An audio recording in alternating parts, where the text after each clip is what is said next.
Noelle Anderson from Anderson Music Therapy, and I have with me Lesley.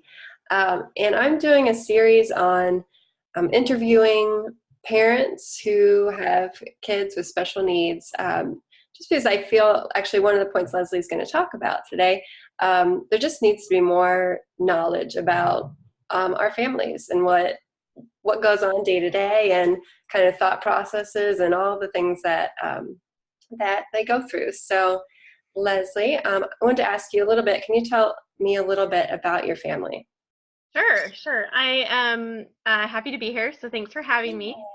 I am a single mother. I have 4 children, ages 9, 7, 5, and 3.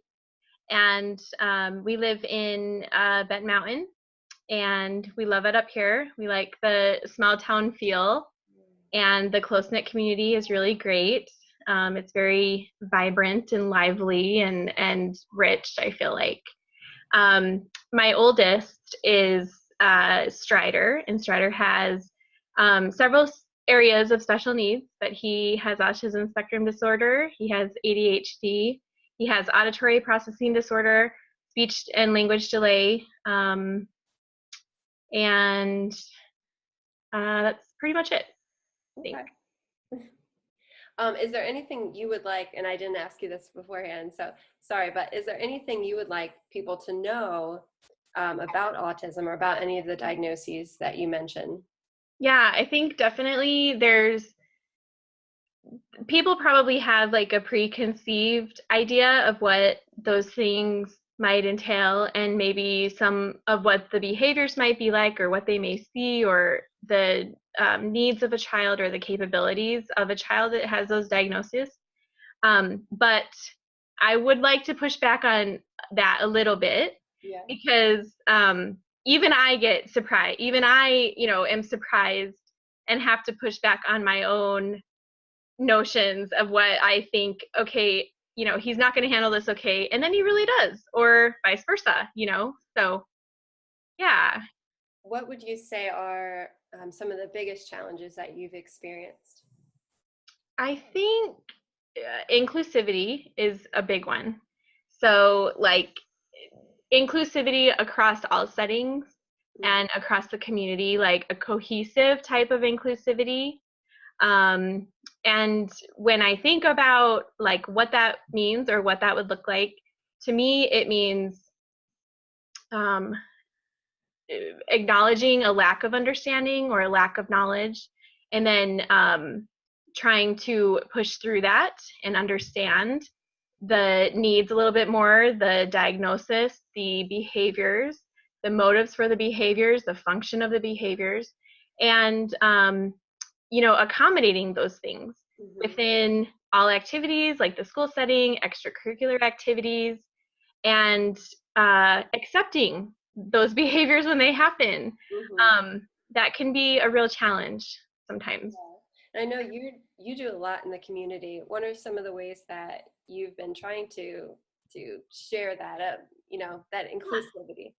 Yeah, thanks. I feel like I'm lucky to be a part of this community. It's wonderful.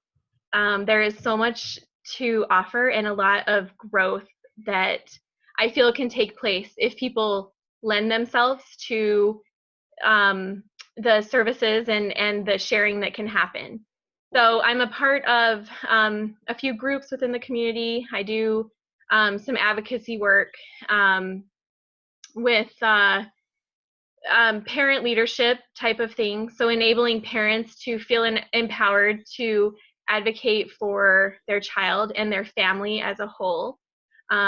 I have done several trainings with NAMI, which is the National Alliance of Mental Illness, and that is a great place to start to get parent training. Yeah. So, and then I am a member of the county special education advisory committee.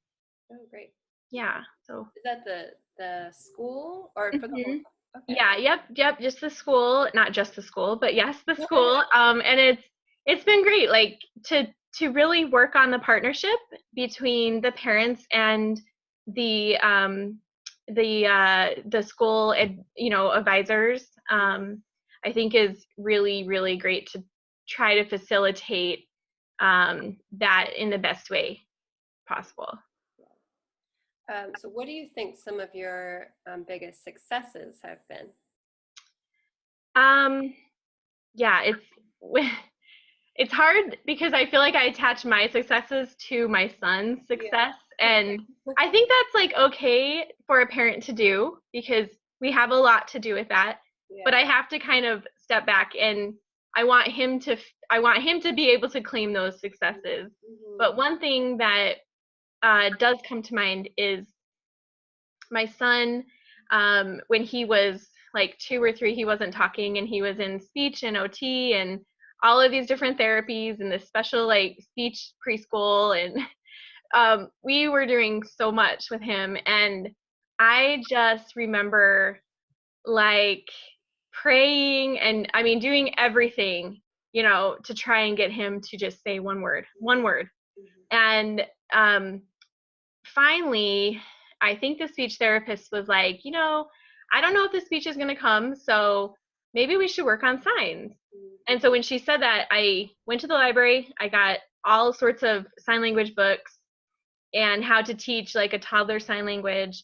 And I sort of just started doing it with him. And then, like, for the first time a few months later, he signed the word bird, and it was purposeful because he saw a bird in the sky and he was looking and pointing.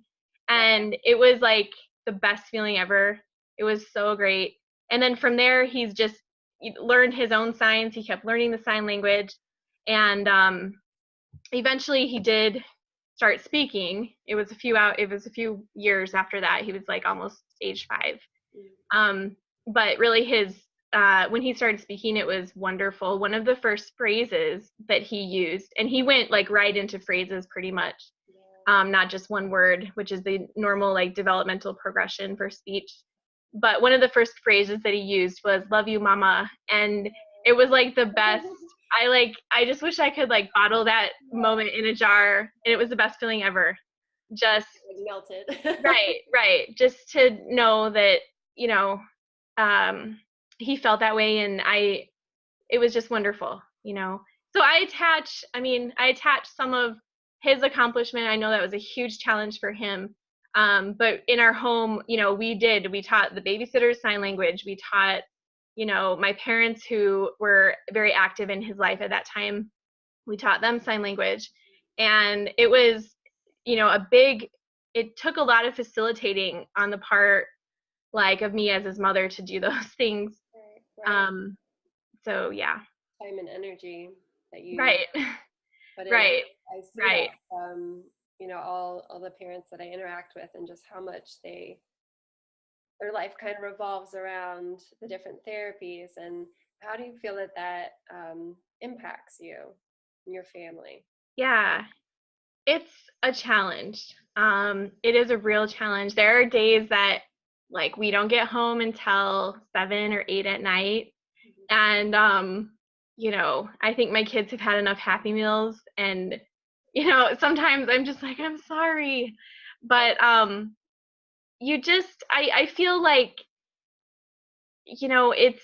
it's a temporary thing really when you look at it. And I look back to even when I had Strider and he was little, and then I had 2 other kids who were small. I had like a 1-year-old and then a newborn baby, and I was dragging them all to his services, and I was like, oh man, this is so hard.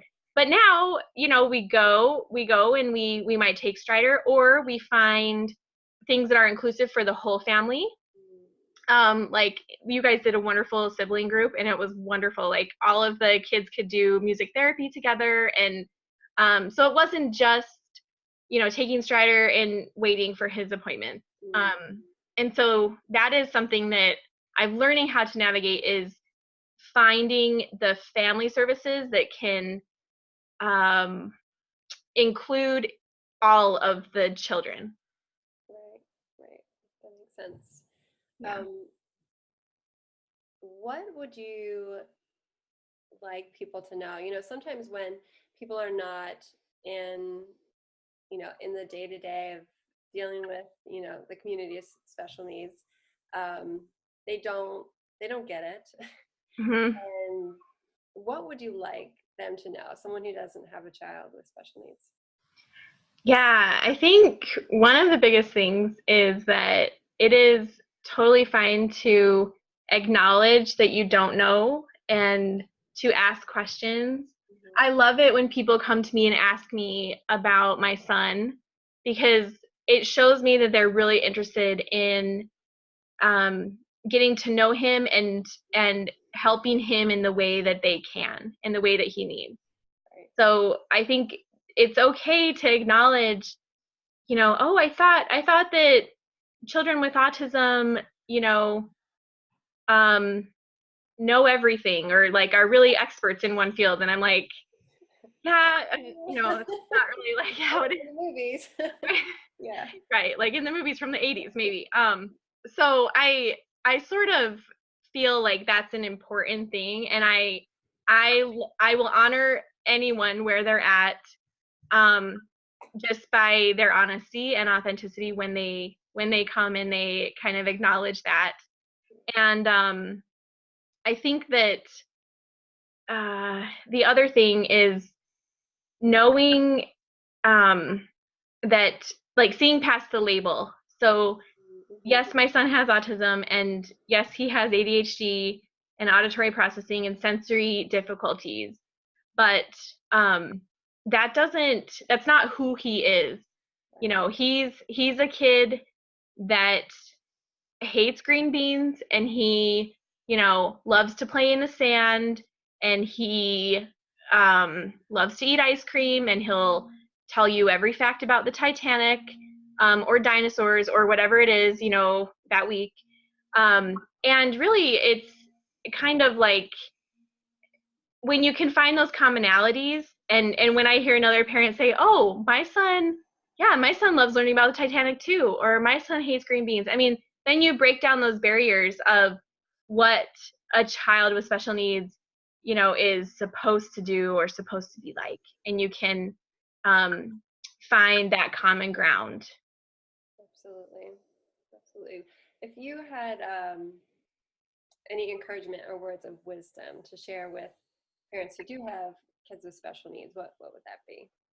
Yeah, I was just we were at an activity for Strider a few months ago, I guess it's been. And like Strider was not participating in the activity, and it was just not his thing anymore. And he did good for about a couple months. And this other parent, she is wonderful. She just told me, I mean, I was like, she must have seen on my face that I was like just not thrilled. And Strider was struggling, and my other kids were there, and she just said, it is okay to let something go if it's not working out. Mm-hmm. And it is okay to try something else. And that it's so important that, you practice self-care for yourself and for your family. And I really like took that to heart. And I thought that is wonderful, like for another parent to acknowledge and give me permission and say, you know what, if it's not working out, it's okay. There is always more to do, and more and more and more. And sometimes less is more. Sometimes we have to take a step back and say, this really isn't working. Maybe let's take a break and reset and recharge, and find something new or jump back into it at a later time. Right. And yeah, so I feel like that is one of the best pieces of advice. And like the next week we were like done with the activity, and so we had that day free, and that was just really, really great that another parent had the insight to tell me that, honestly. Yeah. Yeah, I think sometimes we might hear like, oh, this certain therapy was a miracle for my child, and Right. we want that so badly to work. But every child is different. You Right. never know. And the piece about the self-care that you mentioned, and that's huge. Yeah. Especially I think as a parent that's traveling all over and bring your child to different therapies, it's hard to remember to take time for yourself, Right. or just have time to do nothing. I know. It doesn't happen. I know. I And know. so actually one of the reasons that I'm having interviewing parents is because I'm going to have a free um, online parent support group. And Oh, that'll be awesome. yeah, so that way you don't have to get childcare. Hopefully it's going to be after bedtime. Yes. And so you don't have to get childcare. You don't have to worry about lining up and driving anywhere. Yes. It'll be online, and 15 minutes stress relief time through some kind of music assisted relaxation. And then you can go, or you can stay and chat with the parents who are online. So it'll just be real casual and specifically tailored towards self-care. So that, Yes, that's wonderful. And that's one of the things that when she mentioned that and we had our day open up during the week, I found that we were able to bring things back to kind of our roots. Like we do mindfulness in my family, and it's things I picked up along the way, in different support groups and therapy and things. But I found that with constantly driving to outside therapies and groups and activities, that some of that mindfulness work within our home was like starting to slip. And yeah, so I was like, this is a really it's more than an even trade. I give up one thing, but we get back to this thing that really grounds us as a family and connects us. right. And yeah, so I feel like never underestimate the power of doing nothing, because it's so powerful. And it's not nothing. I mean, there's so many things that we do and we incorporate, but it takes place, you find those moments of teaching when you are just doing, normal family stuff.